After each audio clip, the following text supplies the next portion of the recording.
We told you at the top of the show, the RNC wrapped up last night in Milwaukee, Wisconsin. Former President Donald Trump spoke, calling for unity, but criticizing President Joe Biden and his administration. Earlier in the show, we spoke with the Erie County Democratic Committee's secretary. Now we are joined by Michael Kracker, chairman of the Erie County Republican Committee. He was at the RNC this past week. Michael, thank you so much for joining us.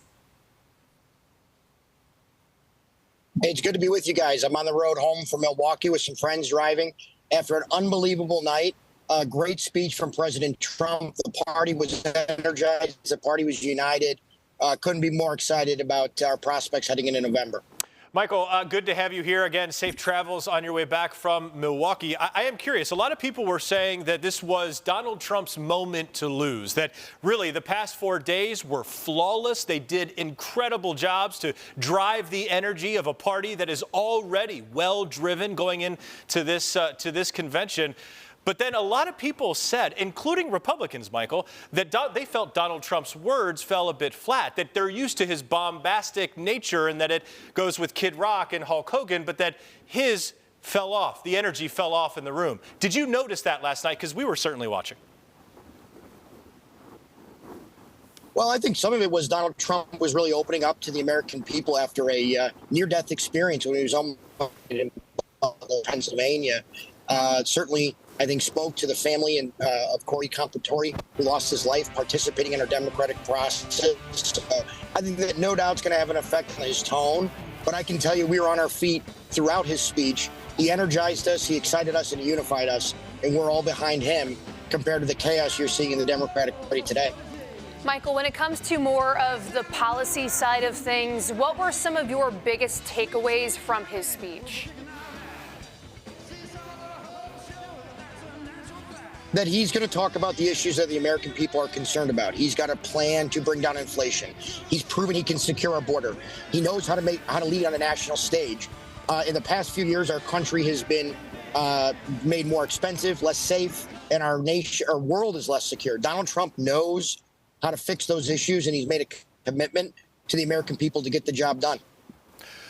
Do you expect over the next 3 or 4 months, as this campaign progresses, do you expect GOP or other conservatives to take a look at Democrats and keep pointing the finger at them and the job that they've done over the past 4 years, given the current state of the presidential campaign on the other side of the aisle? So, Michael, will the Democrats get any of the GOP's attention, you think, over the next couple of months, or will they just be focused on their message and let the Democrats destroy themselves?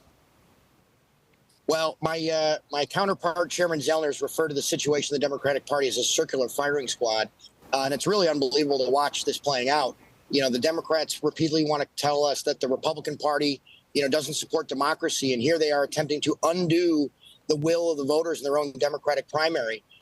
Our party is united behind Donald Trump. If they move forward with somebody like Kamala Harris, who had one job to secure the border and couldn't have failed at that anymore during her tenure as the border czar, I think Donald Trump's in a strong position, whether it's a weak Joe Biden or a weak candidate like Kamala Harris. The Republicans are fired up and they're ready to win. Michael, I attended both the RNC and the DNC in 2016. Incredible weeks of coverage there, incredible experience as well. I'm curious, as you reflect on the past 4 days being down on the convention floor, we saw you and other New York Republicans there cheering on some of the speakers.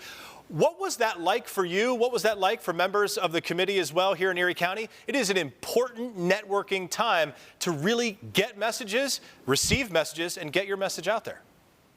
Oh, no question. I mean, first of all, it's a ton of fun. As a young kid who grew up watching pro wrestling, seeing Hulk Hogan come out was a moment of a lifetime.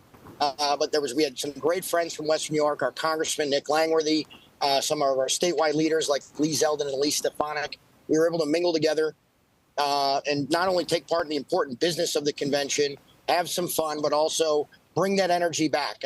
I'm certainly excited now to get back home to Erie County, work with my Republican team to try to deliver Erie County for President Trump on our way to delivering the White House for Donald Trump. All right, Erie County Republican Committee Chairman Michael Kracker, thank you so much for taking the time this afternoon, and of course, safe travels back home. Thank you guys very much.